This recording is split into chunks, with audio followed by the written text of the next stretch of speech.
Hello, how you doing? This is the Dad La Soul sessions for June. It's the 30th of June. It's 8:30. My name is Jim, and welcome along to the show. We've got an absolutely corking lineup for you this month. We've got Alex, who's our conflict management expert. He will be back again. We've got some questions for him that you've sent in. He'll be answering those. You can also add some more to the chat if you think of anything as we're going.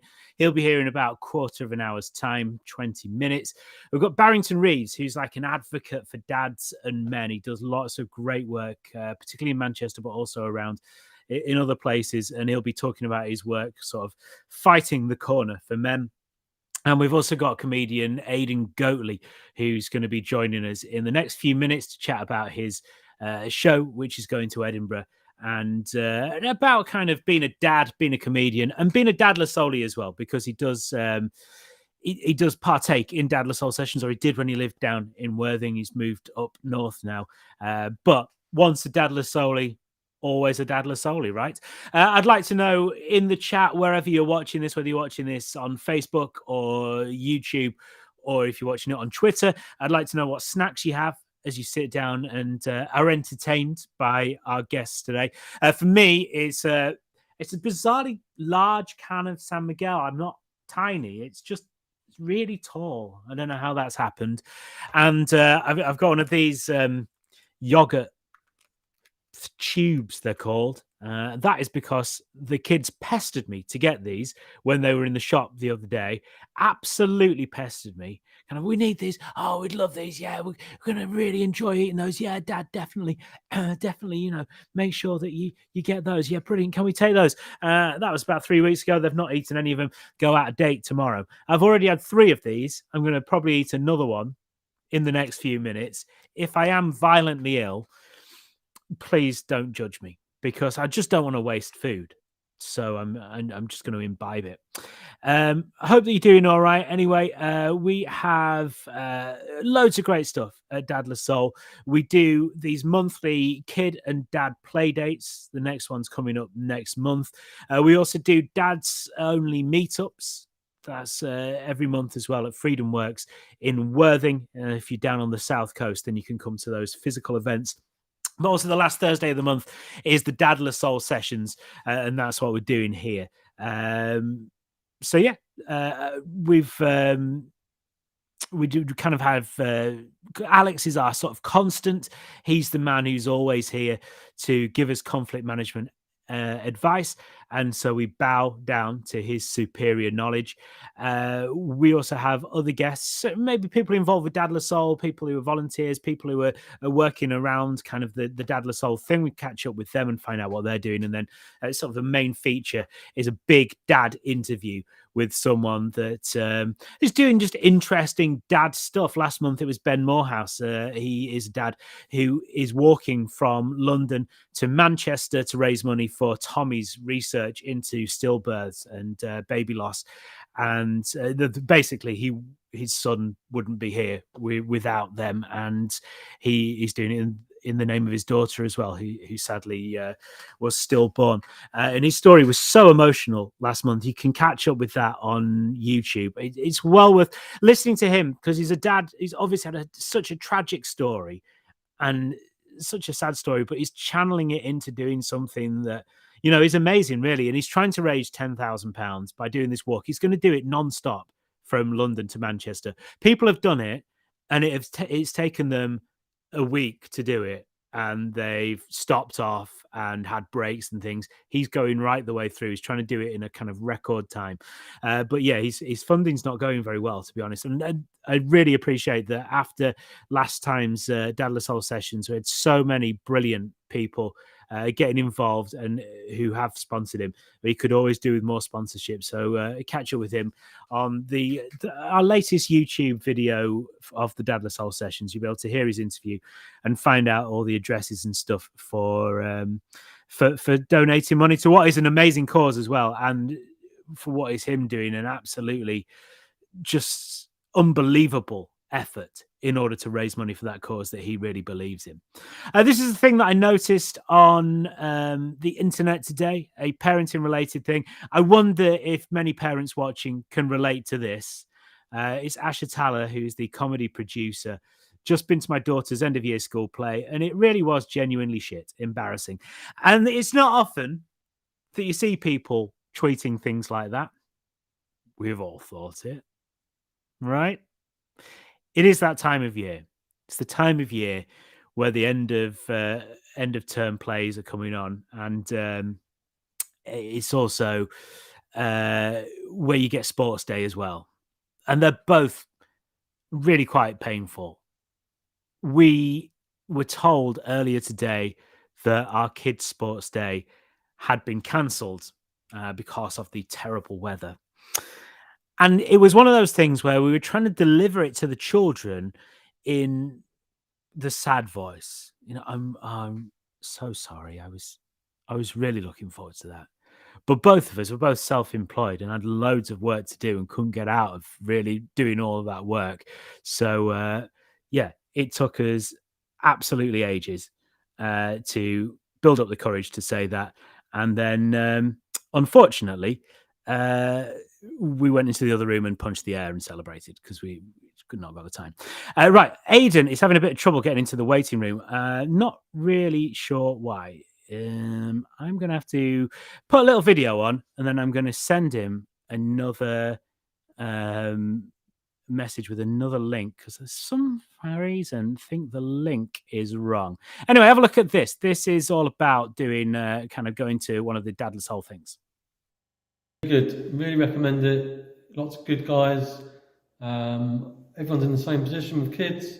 It's having a nice chat, playing a bit of pool and some VR. Really good, really recommend it. Were you scared to turn up? A little bit dubious. Yep. What did you expect, and what actually?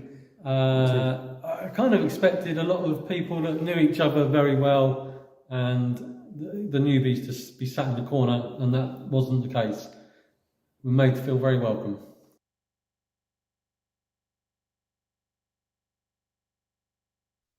That is a lovely message. Lovely to find out that people are kind of getting into these Dadless Hole dads only meetups. Yeah, it's great to hear from them, and it's really nice to have those testimonials. I'm just sending a message to Aidan because I think he's in a different room for some reason. It's confusing, this internet thing. At these dads only sessions, we have these VR headsets, and the dads get to use those. First experience of VR tonight. What do you reckon? Oh, it's cool, really cool. Were you nervous? Well, yeah, I was at first, but then once I got the hang of shooting zombies, no problem. So it was very educational. Oh, good, yeah. For all youth, definitely. How about you, Dave? As a keen lover of computer games, that's definitely the way to go forward. But yeah, very cool. It was really futuristic. Kind of freaked me out a little bit after I came back out of it. But a nice new experience? Yeah, it was really cool. Can't wait to have a go again at some point. Well, we've got these headsets, and imagine doing it with the kids. Yeah. My daughter would probably run into a wall. No?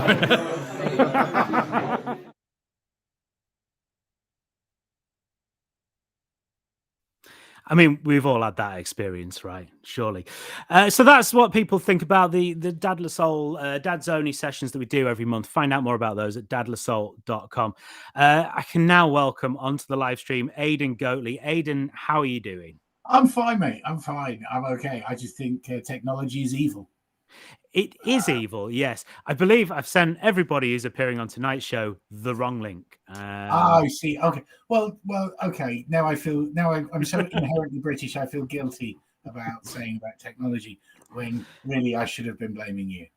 Well, I think it's confusing the way our little software works. It went, send them this link, and I'd not paid enough attention. I mean, don't worry, it's fine. It's okay. It's a Thursday night. What else are we going to do? Exactly, and that's it. I'm just floundering here on my own, and I think, to be perfectly honest, people enjoy watching me flounder. So, there will be more floundering in the next hour and a half. Absolutely guaranteed. That's all right then. So, Aidan, explain a little bit more about what you do. We wanted to get you on here because you are a Dadless Souley at heart, and you're a very talented Dadless Souley as well. Well, I wouldn't go that far. I'm a comedian. Been doing stand-up for 12 years now. and just about to do my 10th show in Edinburgh. I'm going to be very un-British in this year. Well, but this I did the Apollo this year, which was quite something. And so that's me. As it says, top comedian and dadless solely. I got involved with Dadless Soul a few years back now, way pre-pandemic, and I've done a lot of those sessions. I've done a couple of those, and there's nothing like doing a gig in front of a load of dads with a bunch of kids running around. And if you make them laugh, then you're okay. So it's been quite fun doing those. You say you've done 10 Edinburgh shows. Now you're doing one at 7:00, so you might not have that problem. But I've noticed at Edinburgh a lot of the time when people do earlier shows, sometimes there are kids in those shows, inappropriately so in many ways. Yeah, I had. I remember I did a show. First show I ever did was a show called 10 Films with My Dad, which I ended up doing for about 5 years. It was quite popular, and people would queue up outside the Voodoo Rooms to come in, which is quite something. You know, it's a 150 seater, and people would come in, and as you're walking in, you'd see these families, these little kids, and you go, look, it's I will swear. I don't really do anything horrific, or rude. None of my material is particularly contentious. I just swear. Am I allowed to swear on this? On this, yeah, go for it. Oh, okay. So I had the odd fuck and stuff like that, but nothing horrific, you know. And this one woman I remember once saying, she said, "Oh, he's fine with the odd word, it's fine."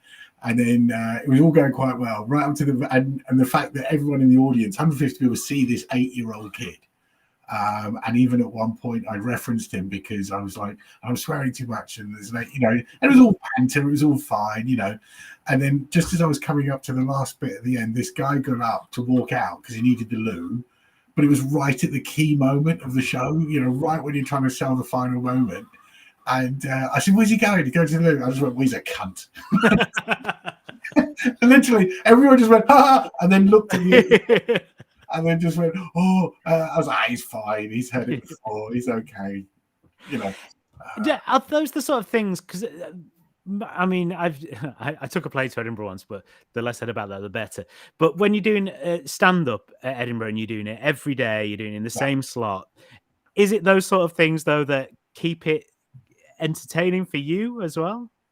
Yeah, because it's different because the things you get different crowds, different flows. You do a show, and like the first, I remember doing that show, the first 3, and I was like, it all rocked. It was great. Didn't matter about the size of the audience, you know, but it was like, yeah, you know, and it was really going well. And then you have another audience in, and they're like this, and you're like, well, hang on, the last 3 days I've done exactly the same show. Why is this different? You know, and then at the end, they go, "Oh, that was great." And you're like, "Well, why didn't you tell your faces during the show?" You know? And especially when you're starting off, you kind of just focus. Or you know, you could have 30 people really roaring with laughter, and you have one guy in the front just doing this. And you're like, what? And you're going to focus on it. You're not worried about the 29 other people having a great time. You're focusing on that wanker there, you know. And just like, oh, come on, mate, come on, fuck's sake, you know, show your face that you're having fun, you know. It's just or there was one time I did a show, and it was the first time I'd sold out. I was so chuffed. It wasn't a huge crowd, it was about 30, but I was really happy, you know. And I walk out, and the entire front row looked like stereotype as you would expect, like a women's institute from Surrey, yeah. I walked out, and the woman third from left, and I am not offensive. I mean, I swear, but I'm not. You know, I don't do anything rude. I don't do any contentious subjects. You know, I won't push the boundaries and all that bollocks. I'll just literally go. So I come out and go, "Hello." And I came out and went, "Hello," and this woman third from left just went, "Oh God." And that was from Hello, you know. And they hated me. They absolutely. It was like a Daily Mail wall of hate. Wow. That's hated. And then right at the very end, I was doing a show called The Joys of Retail, which was a show about I used to work in retail and all this business, yeah. And this woman right on the far right, which bear in mind she probably was. She stuck her hand up. She must have thought it was a Women's Institute thing. She just said, "Will you be taking any questions?" I was like, I was so browbeaten. I said, "Yeah, all right then." And she said, tell us, what do you do for a living now? And I'm trying to do this. And she went, oh, I see. And then all 12 of them just got up and walked out. Oh, It wow. was brutal, absolutely brutal. And when they left, all the people there, they were like giving me looks like, what was that about?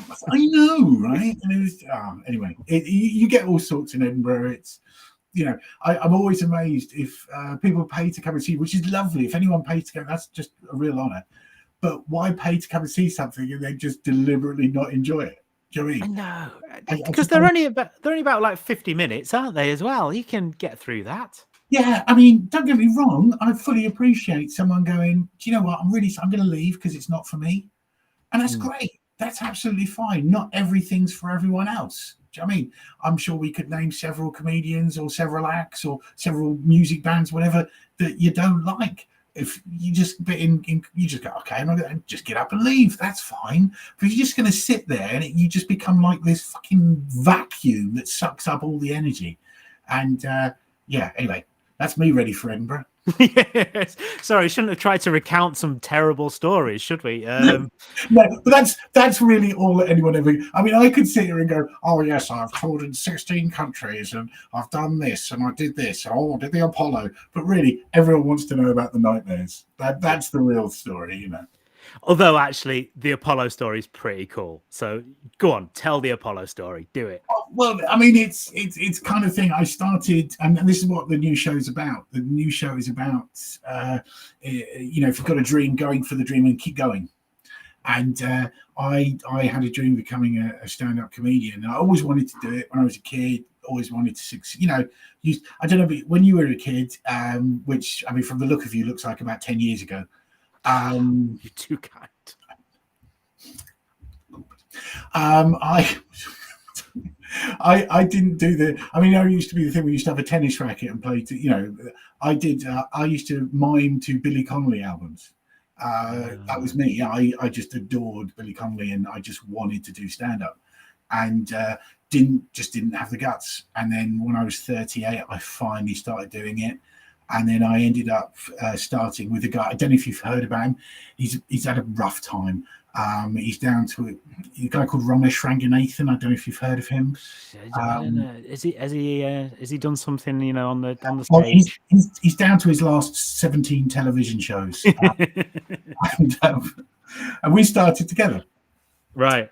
His second gig was my 9th, and then in life, in comedy and in life, everyone moves at different paces. Yeah. There's reasons why sometimes people, whatever. And we've both been on the same gig. We both died together. One of us has not died. He opened for me for once and died on his arse. I always remember that. It's always firmly, but I remember driving back and from a gig once, and we realised, how much you got paid for a 20, and it's not a huge amount of money for what it is, for the amount of time, whatever. And we both, well, we can't afford to do this. And that always sticks in my head, and look at him now, kind of thing. Yeah. And so obviously life goes on, and then certain things happen in lives, and whatever. So he freely admits he was in the right place at the right time, got seen by the right people. And then he's not the only person I kind of started with who's now on TV, And when you're a comedian, I sell quite well in Edinburgh. I'm kind of known as an Edinburgh act, so people will come and see me there, which is lovely. I'm not complaining in any way whatsoever. Could do with the money of being on TV though.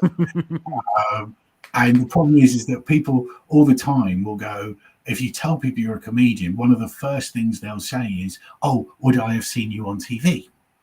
It's just a thing people ask. So you kind of judge yourself by that as well, and it's very difficult not to actually be affected by that. So the show's all about that, and then it sort of culminates in the worst gig in the world ever. I got a gig on a cruise ship, which was awful. Have you ever been on a cruise ship? I've not, no. Thankfully, I think. Well, yeah. I mean, I had this kind of opinion that cruise ships would be something like out of an Agatha Christie novel. Do you know what I mean? I thought it would be lovely. I thought, oh, will you come and do shuffleboard with us? Well, I'd love to, Lord Palmerston, but I have to solve this murder first. I thought it would be that kind of thing. And the cruise ship I was on was like a Wetherspoons on sea. And by the time I got through that and several other things happened, I just decided to quit. I thought, no, I can't. What is the point? You set goals and whatever. Anyway, the point being, I was all ready to quit. I put up on Facebook, I had enough, whatever. And then the phone rings, and it's that prick Ramesh, and he said, "Come and open for me at the Apollo. Don't be a dick." All right, if you insist. You should have had a meltdown earlier. I know. I should have thought about it. I mean, trust me. I mean, I was sitting there thinking, I was sitting by the phone. He's going to phone me any day now. He's going to phone me. Fucking cunt. And no. So I just thought. He said, "No, come and out for me." And wow. He sort of changed time-wise and stuff because obviously you've got, the show's got delayed so much, and 3,500 people are in that room. Wow. And if you've got 3,500 people, who want to see Ramesh, are they really going to want to watch a fat middle-aged guy? And Ron was lovely. He sort of brought me on. He gave me the biggest build-up in the world. I mean, he did make it sound like I was from the Make-A-Wish Foundation. So much so that at the end of my set, I was like, "Thank you very much." But he did make it sound like I've got cancer, though, didn't he? And and then I went on, just took the piss out of him, and I just said, "Look, it's really lovely. I know you don't want to see me, but I'll only be a few minutes because if I'm any longer, he will make another television show." Stuff like that, and walking out on that stage, because for me, the Apollo was it. Do you know what I mean? It's if you're a footballer, it's Wembley. If you're a musician, it could be Glastonbury. That could be the big thing. And even though I had little goals, and I'm very proud of what I've achieved, that was always there. That was always that thing. But I'm quite proud to say I was still on stage. I made people laugh, did some jokes. They laughed at what I was saying. It was genuine laughs. And I got off stage quickly before I pissed them off. That's ace. We are going to have to finish there because I messed around sending out the wrong links and everything. But yeah, Zoo Playground, 7 p.m, Tenacious in Edinburgh from the 5th of August? From the 5th to the 24th. I'm also in Buxton on the 23rd, and I'm in Sheffield on the 28th, and I'm in Brighton in October. Excellent. And then I'm doing a tour UK wise sort of thing. However, I'm on Twitter, all that nonsense. Okay. Aidan, brilliant. Thank you so much. Really appreciate you coming along and having a chat. No, it's been really good. And come back again when I've given you the right details so we can chat for longer. Well, I look forward to that technological wonder. Yeah, we'll see. I need a bit of practice first. Anyway, have a good one, man. Take care. Thank you. That's Aidan Goatley there. And let's go straight from Aidan over to our conflict management expert. Alex, how are you doing today? I'm fine, thank you. Hopefully you can hear me. Yes, I can hear you. Fantastic.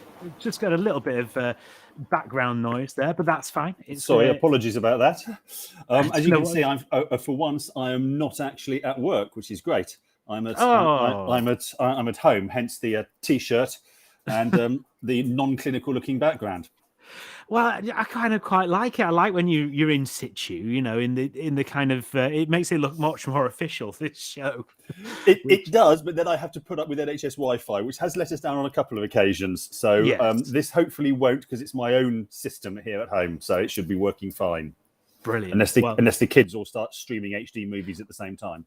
That's the problem, isn't it? Yeah. Yes.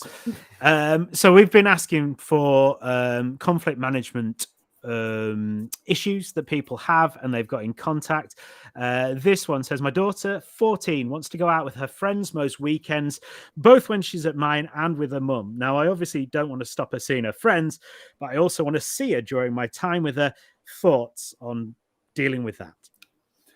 Right. Okie dokie. So it's a classic teenage issue, and it's harder when mum and dad aren't together, because if they're together, then the child has that amount of time that they want to spend with their parents, and they can tick off mum and dad at the same time. Obviously, when parents are co-parenting separately, then in theory, if you're going to have the same amount of time with your daughter, you're going to double her time away from her friends and with parents. So you can see where she's coming from. She doesn't want to lose that time, and she won't perceive it as being her fault that her parents aren't together. Therefore, why should she suffer as a result of that? Yeah. So that's looking at it from her viewpoint. From Dad's viewpoint, absolutely. He wants to spend time with his daughter. It's probably a simple question of, and I say simple, somewhat tongue in cheek, of chatting to her and saying, I really want to spend time with you, but I want to make memories with you. Yeah. So that I can look back. Yeah.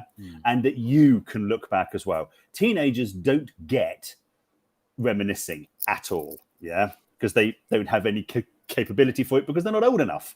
But actually, if you start to explain a little bit about, what I used to do when I was younger and so on, they start to see the pleasure that you get from reminiscing, and it might start to work out on them that actually if they spend time and build memories, then in 20 years' time, they can go back in their mind and reminisce. And it's about sort of, chatting and saying, well, look, I don't want to stop you from going out on a Saturday evening with your friends. That's fine. But let us say Saturday afternoon when you're with me is my time. Yeah. I'm saying 14 and going out in the evening. So I wasn't overly happy with my 14-year-old daughter 3 years ago when she was that age going out in the evening, more in the afternoon. But, I might have said, well, in the morning, it's my time. Afternoon, it's your time. Yeah. But try and come up with some form of, plan to say that you've got not a rigid structure, but that sort of time is with Dad or Mum.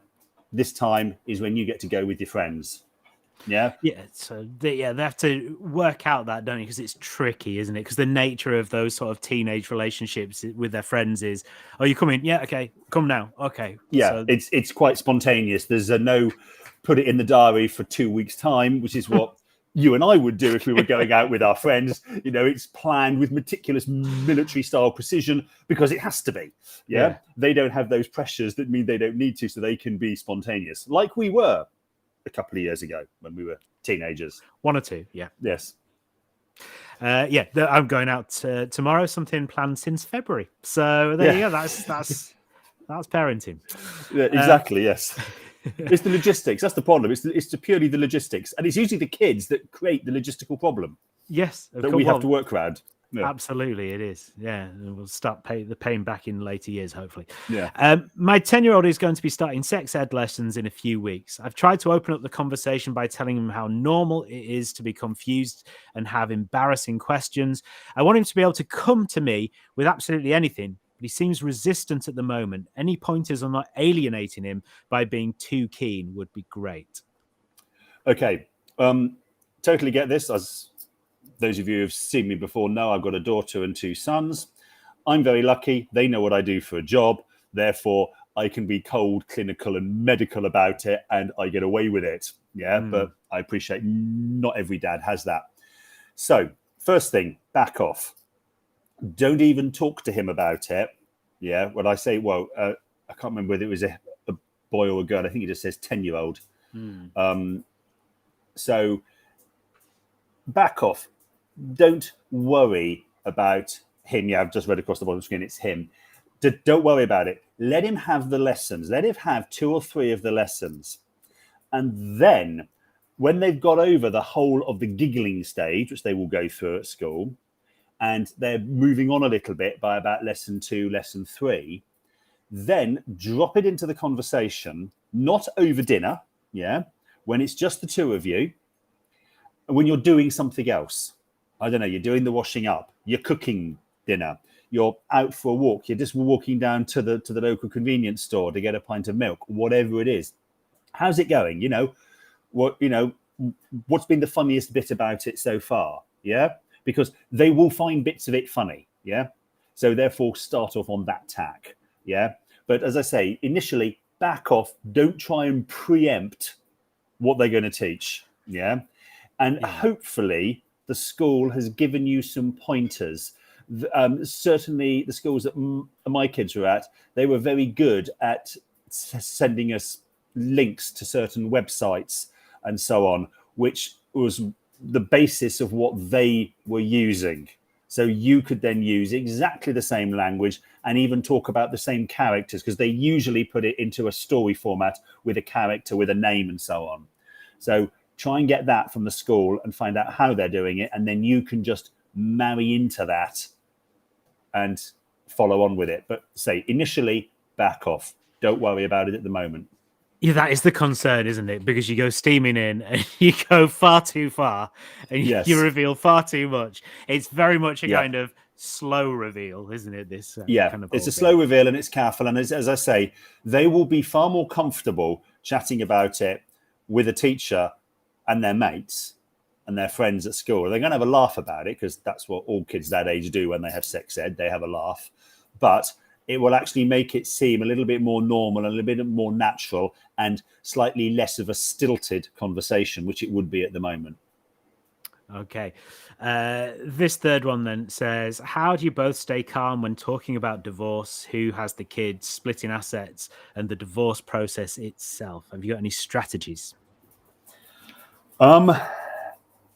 Right.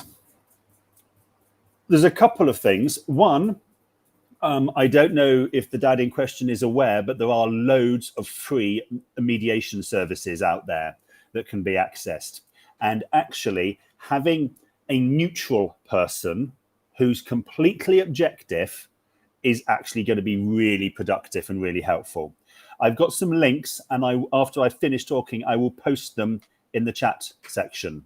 So that will give you links to these organizations that can help and support. Some of them are actually government backed. Yeah, so they're funded by the state. When somebody's going through a divorce, obviously it's sad because what you thought was a forever relationship has become a not forever relationship. My thoughts, and as I've said on a number of occasions, I've not gone through a divorce, so I don't know from personal experience, but from personal experience within my job, yes, I do know. I've found from chatting to lots of people that one of the best things to do is to write down 2 lists. You write down the list in an ideal world of everything you want. So you want the sofa, you want the 45-inch TV or whatever it is, the list, and you want to have the children every weekend, etc. You write down your perfect wish list. Then you write down a second list of the absolute minimum that you would be comfortable with. Yeah. And then your target is to go somewhere in the middle, because everybody knows you're not going to get everything you want, but you don't want to be at the end of it thinking, well, I didn't get at least the minimum of what I wanted. So it gives you a basis to try and start to think about where you can compromise. And it's all about trying to be, and that list should be purely factual. It shouldn't be, well, I chose the TV, therefore I want it. No, I want the TV. You don't have to justify why you want it. You just want the TV. Yeah. You want the sofa. You want the dining room table and chairs, whatever it is. I'm being very materialistic in my examples. But try that, just the 2 lists, and then sit down with your sadly soon-to-be ex-partner and perhaps suggest that they do a list as well, and actually see where you can come up with some quick compromises and quick wins by, well, I didn't want that and you do, so great.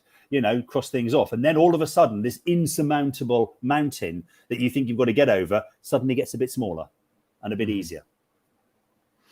That's really good. So that's a way of sorting it out in a kind of amicable way. I quite like that as well, because of the paperwork sort of takes a lot of the passion out of it and put a lot of the emotion out of it, doesn't it? It does. And it's about trying to be actually quite emotionless about it, which is always difficult because it's going to be emotive. It's always going to be emotive, but try to take the emotion out of it and just think pure facts, And for example, if it's I'm going to be materialistic here, but if it's you really love the dining room table and chairs, but it's an 8-seater set and you're moving into a 1-bed flat, probably not going to fit. So why have the hassle and grief of trying to argue for it, and when actually you're not going to be able to effectively use it? And if you're thinking, yeah, but I don't want her to have it, that's not the way you should be going. It's not about what you don't want the other person to have. It's about what you want, because that is going to maintain it as being a positive thing, not a negative thing. And if neither of you want it, give it away, sell it, split the profits. you know. But it's about that. And, you know, on the more important or the most important issue usually, which is the kids, it's about be practical, you know. If, for example, if it's a mum and dad splitting up, if the dad has been the main breadwinner, then he's probably going to have to continue to be the main breadwinner. So therefore, he's probably not going to have as much time to deal with the kids. So therefore, he's naturally going to have to sacrifice some time with the kids to be able to support the kids financially. So actually, you've got to think through and think the pure logistics. And what I'm doing is saying, in summary, is keep the emotion out of it, which is a lot easier said than done. And I totally get that. But actually, every time you think the pressure's rising in you, the red mist is coming up, think, I don't want any emotion in this because I'm going to say something or do something that's going to set us back. So just try and bring it back down again. Easy said, difficult to do, I know, but that's my advice. Well, that's all we can do, isn't it? All we can do is find the advice that would work and work towards using that, I guess. Yeah. Thank you very much again, Alex. For no problem. I'll post those links up for you. That'd be brilliant. Thank you. And we'll share those around if anyone wants them. They can have a look at that and get in contact as well. Are you okay to come back next month? Depends where. No, July. Yes, it is. So long as it's not the week commencing the 11th, because I'm in Bristol with 120 kids. 10-year-olds. Oh, yes, that's still to come. Oh, you were That's still talking to about that come. last month. Oh, my goodness. Yep. No, I'm getting mentally prepared for it. Usually involves a tinny from the fridge. I was going to say, it's some kind of Rocky training thing going on. Oh, gosh. Don't envy you. I have the tiger. The full works. Yeah. Brilliant. No, it's the 28th of July. We're on next month. I will be back. I will be back, hopefully in one piece from Bristol by that point. Well, maybe we'll just do the first 10 minutes. It's just you venting. Alex, so thank you so much. Really appreciate it. And we'll talk to Alex next month. Right, up now, we have got the main interview of the evening. He's managed to get here, even though I gave everyone the wrong link to get involved with the chat. But, you know, it's quite smooth after the first few minutes, wasn't it? Barrington, how you doing? You're right. Barrington Reeves. Hi. How you doing, Alex? I'm fine. It's all good. You know, it's all good. I think we're all sorted. I think everyone's here that needs to be here. Everything's going okay. So, Barrington, tell us a bit about yourself, because you're kind of I gave you a very sort of grand title, like kind of dad advocate. Oh gosh, I started working with men and fathers, and that came out of my own experience, where I have 4 children. The oldest one is 31. I've got twins, 23, and a younger one at 19. My partner with the twins felt that she needed a bit of a break and just says, can you have the children? So in that kind of experience, it's thrown right into the deep end, and it's like, right, okay, what do I do? So I think it was just a matter of just taking the bull by its horns and just adjusting and adapting my life. Prior to that, I'm 57, was born and raised in Manchester. I started my career as a research chemist. So I've worked in pharmaceuticals, and then transitioned to working with children and young people. So I've been a mentor, worked in family support and family intervention with social services, done some work with mental health in young people. And then once I got the children, I ended up kind of setting up my own charitable organization with some friends who were working with children and young people in various organizations. The charity Sowing Seeds was part of a national initiative that was developed and delivered by Bernardo's, and it was about engaging Black men. The author, Patrick Augustus, had written a book called Baby Father. I think it was around 2000. and that was highlighting the experiences of black men and fathers and the issues and challenges they face of being a father. So because of that, Bernardo's initiated this national project, and it was engaging men in Manchester, Leeds, Birmingham, London, and it was a massive success. But from that project, we decided to carry on the work in Manchester. So we arranged a series of men's groups. So we had weekly men's groups where men came together just to talk about man stuff. And I suppose early 2004, it wasn't the kind of activity that men normally engaged in. But it was interesting and it was exciting, because the fact that you're getting men together, and more so black men, to talk about the issues was something which was unique at that particular time. But I think overall there was an environment where a lot of public services were looking at engaging men and working with men and not seeing men as a problem, that they felt that men had things that they could bring to support in families, and that was the start. But prior to that, 57, born, raised in Manchester, 4 children, had a varied career. I'm the third of 4 children, 2 sisters, 1 brother, and I suppose that's the foundation of who I am. So from the early sowing seeds days, then, so you were getting these men together in the sort of mid 2000s, and what sort of what were the sort of outcomes there that you were finding from these groups? There were simple things, that the challenges that men were facing, first and foremost, they felt that they had very little support from services. And secondly, that it was a space in which they could open up and speak freely. And I think men in general, we tend not to speak about our problems and issues. And in that, we kind of hold a lot of stress and tension within ourselves. And if we do share, it's with close friends and associates. And it's very rare that we speak openly about these issues so other men can have some kind of understanding of they're not the only one in that position.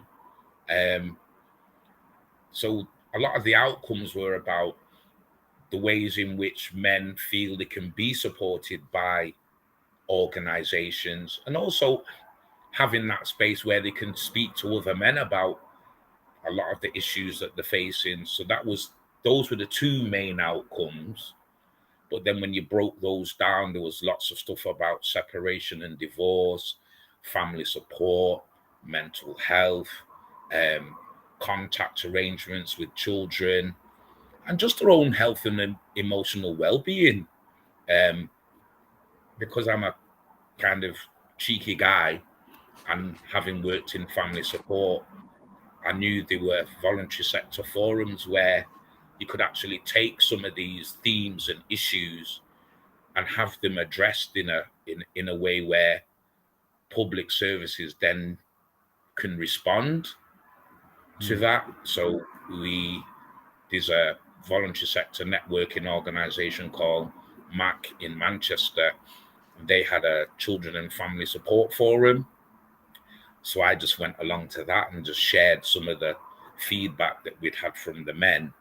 And from that, there was the interest was overwhelming, because I don't think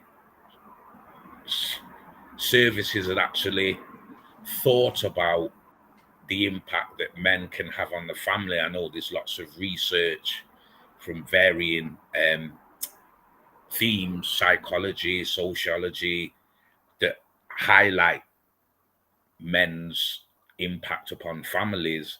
but to actually have those things put in place and acted upon was a different thing. So from that, a lot of interest was kind of generated, and lots of organizations were asking Sow&Seeds if we could help and support kind of the male engagement. So I was co-opted onto the MAC voluntary sector reps to actually kind of represent voluntary sector agencies in relation to public sector commissioning and support for services. And it was just sharing that around the whole idea of male inclusion. And during that time, I kind of was attending a lot of Fatherhood Institute events and made lots of links with other men's organizations across the country, in particular Children Northeast Fathers Plus. Two brilliant guys up there, David van der Veld and Roger Ollie, who were doing fantastic work. And then there was working with men in London, Melvin Davis, Owen Thomas, and they kind of, it was just through the Fatherhood Institute, there were lots and lots of conferences and theme-based workshops around developing men's work in children's services, in early years, that type of thing. But I suppose as a Black organization in Manchester, there wasn't anybody doing that kind of stuff, so it kind of fell into my lap, really.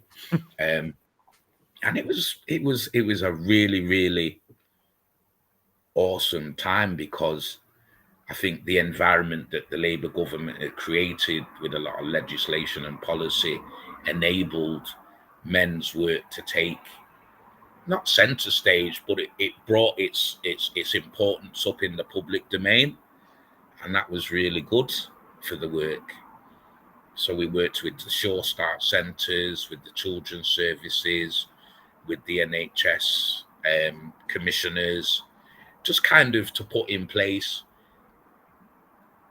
ideas, projects around male inclusion. Why do you think that it hadn't happened before that? Do you think it's because they hadn't thought about it, or they were waiting to find sort of an advocate for it, or it hadn't occurred? I think fundamentally at that time, I think family work, because women have always been and naturally are the caretakers of children, that men's role was peripheral, and that if there were problems, 9 times out of 10 they were based on safeguarding concerns, so stuff around domestic violence, contact, that type of thing. So men were seen as breadwinners, so they're out at work, so that their input into child development, safeguarding, support was minimal. But there was a growing body of evidence to show that male involvement in children's lives has an important role to play, and always has. But I don't think it had been shared in the public domain so much, and that because of the environment that the Labour government had created, allowed a lot of that work to come to the fore. There was a lot of policy and legislation that supported that type of work. So the gender equality duty, think families, different policies, kind of legislation that supported a lot of that work. So it was, the environment was ripe for it. And I think now the same kind of thing is happening. Although it's kind of centered around perinatal mental health, the maternity processes, that type of thing. But I think male involvement in services is a critical aspect of public sector support for children and families. Right. So do you think that every few years we sort of get that, it kind of ramps up again and people start to suddenly go, oh, actually, we really need to look at this? I think like I said, the Labour government created that environment, and then when the Conservatives came into power, a lot of the project work that was being funded kind of ceased through austerity and so forth. But that work has been brought back to the fore. I don't think it ever went away fully, but it didn't have that much. It didn't hold that much importance. Whereas now, a lot of that work is being brought to the fore, especially in maternity services, family support, and I think a lot of the stuff around domestic abuse, where they're looking at rehabilitation of men, it's taken on a much more important role. But also, I think it's for men. I think the growing idea that men have an active role in families, in society, other than work, has changed that narrative and have changed that discourse. So there is a lot of work taking place with men and fathers, a lot of men's groups, there's a lot of organizations representing and advocating on behalf of men. And I think it's one of those conversations that's got societal appeal. You go on YouTube, there's all kinds of men talking about men's issues and so forth. So I think that the environment is right for it now, but I think men have become more vocal in sharing their needs and wants and how best to support them, especially in terms of like families, children, relationships, that type of thing. And I think the whole COVID has kind of brought on board where mental health has become a major issue. So I think a lot of men are taking stock of, who they are, where they are, how they're functioning within themselves. I mean, the startling statistic, 1 in 4 men attempt or take their own lives, is a quite shocking statistic. But in terms of the way in which mental health services deal with men, there's a lot of improvement to be made across the board. But I think men are speaking out more freely, and the roles and responsibilities of men and women are changing at such a fast pace that, there needs to be a reconsideration of how and what men do and how they deliver who and what they are within the family context and within society. It's interesting you talk about this, about how men are sort of becoming more open about how they feel. We've been working with sort of the men that come to our sessions and asking them sort of about how they feel. I'll share this with you. So we ask them how often they lack companionship. And you see how many people there say some of the time they feel like they lack companionship. That's a massive number. That's well over half there. We also asked them how often they feel isolated as dads. And then once again, nearly 70% say some of the time they feel isolated. And it's kind of, I mean, these are obviously difficult things to hear, but the fact that men are willing to talk about it within, an organization like Dad La Soul, that's a positive that people are now talking about it and admitting it. Would you think? Definitely. I think when we started doing our men's group, we didn't necessarily speak about isolation and companionship, but the very fact that men were gathered together and were able to speak about some of the stuff that they're going through was important. But I think that's also the misnomer for men, because men may get together with their friends and have conversations about stuff that's happening in their life. But I think the idea is that men communicate differently with men than they do with women and children. So what I observed, it was that men, somebody might share an experience, but if you watch the body language of all the men in the group, 9 times out of 10, most of the men can relate to that situation or that experience. They may not necessarily speak about it verbally, but if you watch the body language, you can see the nods and the sighs and stuff. So then you have some kind of understanding that they've been there, done that, seen it, but are just not in that place to speak about it verbally. But it's being able to recognize those cues and acknowledge that, you know, a lot of men are going through a lot of different things, and all you need sometimes is just one person to share that, and that given the space, if it's the right kind of space, the men will share. And that's really, really important for men to know and understand that. But also as well, we have to acknowledge that men are under this weird contradictory dynamic of social conditioning, patriarchy, you know, what is a man, how is a man, men and masculinity, all these different things. So you've got all these contradictory ideas and concepts and beliefs that men hold within themselves that are not necessarily openly spoken about, and that men are always trying to reinvent themselves based on their experiences, which I think, you know, the whole of humanity is doing that. But for men, there's this contradiction. We strive to be men, but how are we determining what that man is? And that 9 times out of 10 is it's about what we do and then how we relate to the opposite sex. So, you know, growing up, most men have been told, you know, don't be emotional, you know, don't share your feelings, all these messages. So they don't.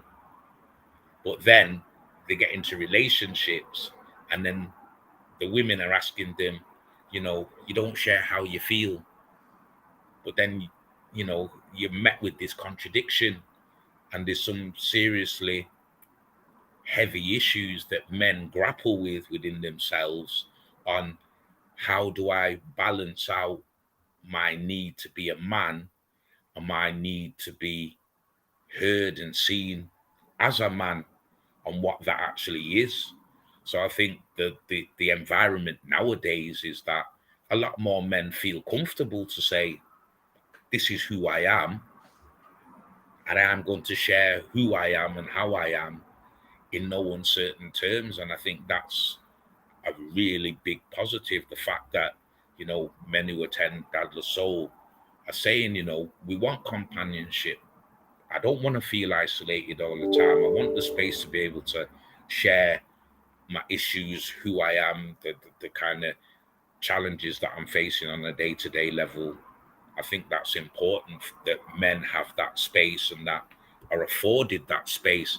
One of the interesting things that happened when we first started the men's groups was that there was a lot of kickback from the women. They were asking, well, you know, why are you having men's groups and that we're not invited? And, you know, the answer to that was, you don't invite men to women's groups, that you have your space and your space is for you and it's safe, so that men need to be able to have that space as well. And that's not about excluding anybody. That's just an open acknowledgement that men need that space, if they choose it, to have that space to speak to other men and to share with other men, and to recognize that, one, they're not on their own. Well, I think it needs to become a little bit more widespread, and that men feel comfortable speaking about the stuff that they're going through on a daily, because it impacts who they are and how they bring themselves into the world. If you were made minister for men, say, Yeah. you know, you got that call from Boris tomorrow. What would be the first thing you would do? How do you think you would sort of advance this sort of openness and the kind of the cause of men? I think first and foremost there's legislation and policy that's already there, that's embedded in public service delivery, and that they're held to account for that, because a lot of services will talk about working with families, working with parents, but still that space is limited for male engagement, so that through gender equality they have to. And I don't feel it's about tick box exercises or equality and diversity. It's about real life. If you say you're choosing to engage families, parents, that you involve men, you take on board their needs, their wants, their desires, and that you create a service that meets those needs, because by law, public services have a duty of care to their beneficiaries. If they're not upholding those things, that families, men have a right for redress. And I think it might be looking like it's a hammer, but it's not. It's something that's there in the public domain. There's still a lot of work to be done, and there's still a lot of barriers to break down. But I think you have to have the right type of people that really want to make it happen, because I think that was the one thing that I'd observed, that there are, like you say, advocates, men, organizations that are out there that are advocating for male inclusion, advocating for health and well-being for men and fathers. So that would be the first thing. And then the second thing I would do is that encourage men to come together, because as a sector of the human race, we do have wants, we do have needs, we do have challenges, and it's up to us as men to take responsibility and be accountable for what we bring to that conversation. And it's not in any way minimizing your manhood or your masculinity. It's about recognizing there are times in life where we need support, and that we deserve that as human beings. And I think it's basic common sense stuff, but it's about men being able and willing within themselves to say, look, something's not right, and I need help and I need support to do that. Fortunately, I've had some really beautiful people in my life that have supported me and helped me along that journey. I'm working with a guru called Sri Ramana Devi. Her and her husband and her children and the people surrounding her have been of immense benefit to me, because one of the things Ramana used to say to me is, well, who are you? What are you really about? And that being able to be supported in that process of defining who I am at my core has helped me to become the person that I am now. And I think that's a natural journey that all human beings take.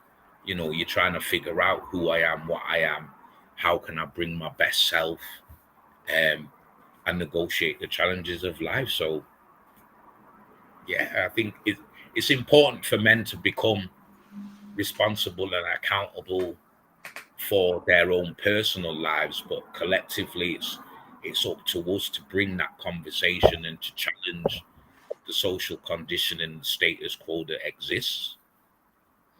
And what's then the future for you particularly? How do you see your career going from now? I think what I've recognized is that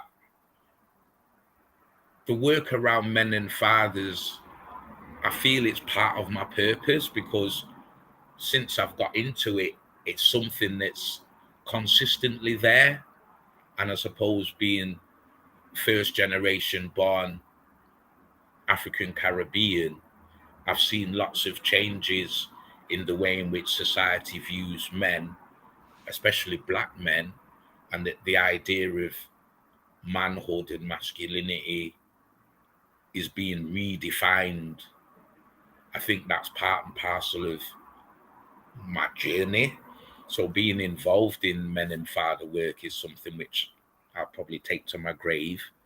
But it's also sharing that and supporting other men to, I don't know, find the confidence, find the courage, just to be who they are and to speak about their challenges and their experiences. Because I think one thing I've learned, especially in working with Ramana Devi, is about every experience has a learning within it, and it's the learning that can inspire somebody else to speak up, to share their experience. And it's also a teaching tool. I mean, like I said, I've got 4 children, 2 girls, 2 boys, and the conversations that I have with my children are really, really interesting and inspiring, because what they're doing is they're bringing stuff back to me as a man and as a father about my fathering, where I went wrong, things I've done right, that kind of thing. So it's making me forever look at what I'm doing, how I'm doing that. And some of the things can be quite painful, because your children will always bring back to you things that they feel could have been done better, or, you know, what they needed, but you weren't able to provide, or you didn't provide it in the way that was necessary at the time. And I think within public services, there's a lot of stuff being embedded in service delivery about trauma and adverse childhood experiences and how they impact upon adults' ability to be there for the children. So I think it's important and imperative that we take that responsibility and look at, you know, what patterns of behavior do I have that I'm passing on to my children? You know, what are the intergenerational things that have been passed down from grandparents to parents, from parents to children, that type of thing. So I think that's vitally important. And as men, we're part of that equation. So we need to address that for the sake of our children. And if you look at a lot of the challenges that are facing young people, you know, there's always this element of, you know, if you're brought up in a single-headed household, if you've experienced divorce, separation, that type of thing, the impact on that, how does that impact upon the children, and then what are they bringing forth? So there's lots and lots and lots of research that highlights all of these things, but then it's about men being proactive, which a lot of men are, but being more proactive, we can do more. Definitely. And how can people find out more about you and what you do? I'm on LinkedIn, Barrington Reeves or Sowing Seeds Inc. I'm on Facebook. I can share my email in the chat. Oh yeah, go for it. And if we do that, I can even put it on the screen in this slick way that I can sometimes do these things. Here we go. Yeah, I mean, it's interesting how I got in touch with Dan from Dadler Soul. I'd seen some of his posts on LinkedIn, and it was just like, you know, I liked a lot of the things that he was doing, because I think having a wide variety of men doing work is important, because I think society differentiates and divides people. You know, there's black men, there's white men, there's gay men, there's all these different things, but fundamentally we're men. And that once we come together, we'll find that a lot of the experiences that we've faced are similar. So there's learning and there's synergy in that, and then we can use that to inspire other men, to get other men to speak, to, you know, bring people together. There's lots of women and lots of organizations that are wanting to support men and male engagement.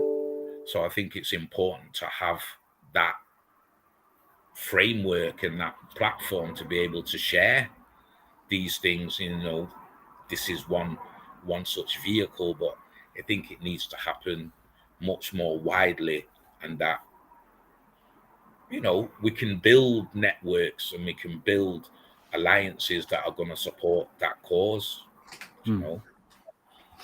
Definitely. Barrington, it's been fascinating talking to you. It's just an amazing insight into, I mean, it's something that I guess a lot of us have thought about, maybe considered, or subconsciously you think about kind of the difference in how dads and mums are treated in certain circumstances and stuff. It's just fascinating to talk to someone who's been on the inside and has been fighting for dads. And thank you very much for coming on the Dadless Soul Sessions.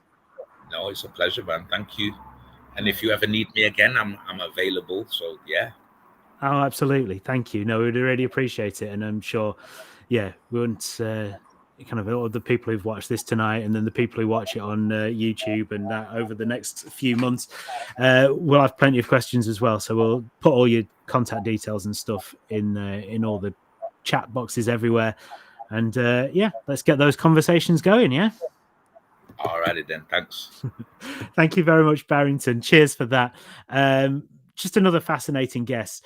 If you want to hear what he had to say again, it will be a podcast very soon. You can get the Dadless Soul Sessions podcast wherever you get your podcasts. It's definitely on Spotify. It's on Apple Podcasts and Google Podcasts, Stitcher, and places like that as well. It's the Dadless Soul Sessions podcast. And what we do is just take the sort of main speaker from each of our Dadless Sessions shows and clip those and put it out as a bit of audio. And hopefully I will get that done in the next 12 hours, I'm going to say. I don't think that's too ambitious. I think I could probably get that done. Thank you very much for taking part and joining us and watching that conversation with Barrington, with Alex as well, our conflict management expert, who's back next month, and also with also to Aidan Goatley, who was here earlier on as well, whose show is in Edinburgh. It's called Tenacious, if you want to check that out, 7:00 every night from the 5th of August. We're back next month, 28th of July, with another fascinating show. Keep a look on sort of Dadless Soul socials, and I will give you more information in those and give you all the details that you need before that. But thank you very much for taking part in the Dadless Soul Sessions, and